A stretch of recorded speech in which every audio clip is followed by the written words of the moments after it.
Good morning to all of you. Welcome to Legal Matters by Sai Baba Sankara. In this video, we are going to discuss the topic in jurisprudence ratio decidendi and obiter dicta. Both will continue.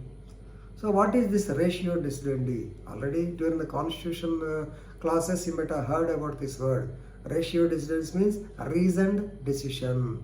The decision on a particular reason.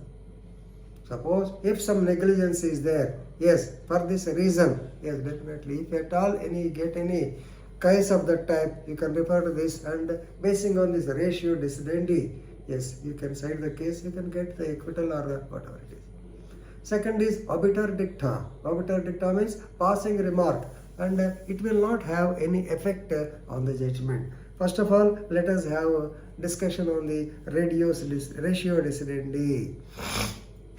So, when the highest court, that is Supreme Court, makes a rule and gives judgment upon that rule in this case, it becomes normally, we think, as a precedent. Please remember, the court enumerates the reasons for coming to such a decision. These reasons in the precedent is called ratio decidendi.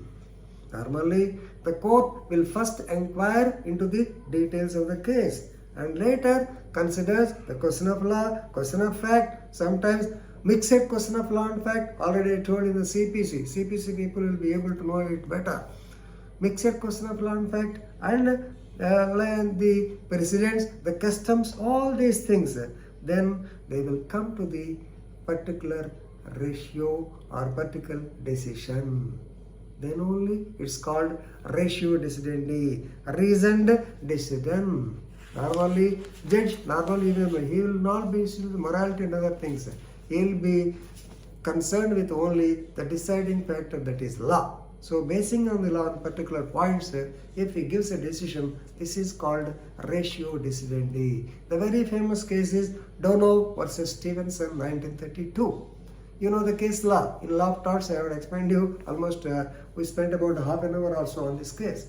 So, the madam Donovhue and her boyfriend, both of them went to the bar and ordered for the ginger beer, and actually when she gulped the first swallow, she did not understand, but while pouring the second gulp second gulp, then she found the remnants of a dead snail and she got vomited, she got infected, and ultimately she filed a case. There, so there is the defense of Stevenson is there is no privity of contract, neighbors principles, all these things, the reasons were explained in the particular case, and the reason the decision was given.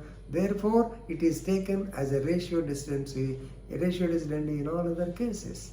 So there it is clear that the owner, the manufacturer who is at a long distance, he is responsible for any negligence in the product. So actually that product was in opaque bottle, all the things, you know that very much. So that is the reason the decision. Likewise, Bridges case, Bridges versus Hogwarts, 1851. This is finders and givers principle actually. Actually, our the customer found a purse in a shopping mall. Right? Then he wanted to take away the same, but the owner of the shopping mall came to see the same, he witnessed the same, he caught him. So this man says, I will give it to the owner, ask him to come to me. But the shopkeeper says, just now the man has gone away, definitely he will come back.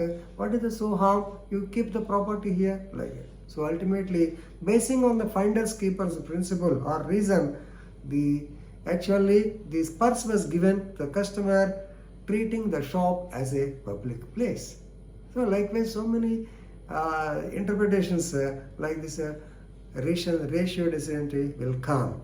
And as regards the obiter dicta, I want to tell you, obiter dicta means it is a passing remark. So judges are also human beings, they are also having feelings, they also want to explain things. Yes, you may be knowing that the judge can question the party, judge can question the advocate, judge can get required information from the advocate.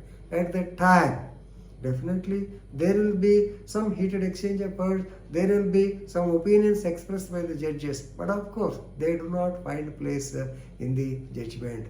So, obiter dicta means only passing remark. Obiter, by the way, dicta means saying. So, by the way, they pass some remark. So, please remember, it is a statement made by the judge in the course of his inquiry, which may not be relevant to the judgment, or which may not be relevant to the issue before him also. So please remember, in a case where appeal was filed against Bihar state, a public interest litigation was filed by the government of Bihar on 16/10/1998. Bihar High Court stated that, please remember, the people of Bihar are living just like animals. This is the obiter dicta. The people of Bihar are living like animals. There is no control on the criminals. Without obstruction or control from the police machinery, the criminals have been doing their activities and criminal activities. So this criticism actually was not necessary in the pill. Of course, the pill was taken off. So, but this statement, this is taken as obiter dicta. So please remember, suppose if in the High Court of AP at Amaravati, if the court asks the presence of the Commissioner of Panchayat Raj, if he doesn't come, and his deputy or proxy, he says that this man, the Commissioner is busily engaged with some video conference by the Chief Minister, then the court says, are we free? Don't we have any video conferences? Are we not busy? So ask him to come immediately. So this is obiter dicta. Suppose if on the next adjournment, Mr. Panchayat Commissioner comes and explains the situation, it will be dropped. So the judgment will not have any effect on the obiter dicta. Obiter dicta is only passing mark. So what is the purpose behind naming it as obiter dicta? So only thing is, judges are also human beings. Judges are also prone to make some comments. Judges are also susceptible to express their views, but they do not find place in the judgment. That's why you might have seen very recently in the newspapers also that political parties, they will say, so the obiter dicta should be reflected in the judgment. Of course, they may not be knowing the legal process. It need not reflect in the judgment. This is what I want to convey to you. So, friends, this is regarding ratio decidendi and obiter dicta. With this, I am concluding. Thank you very much.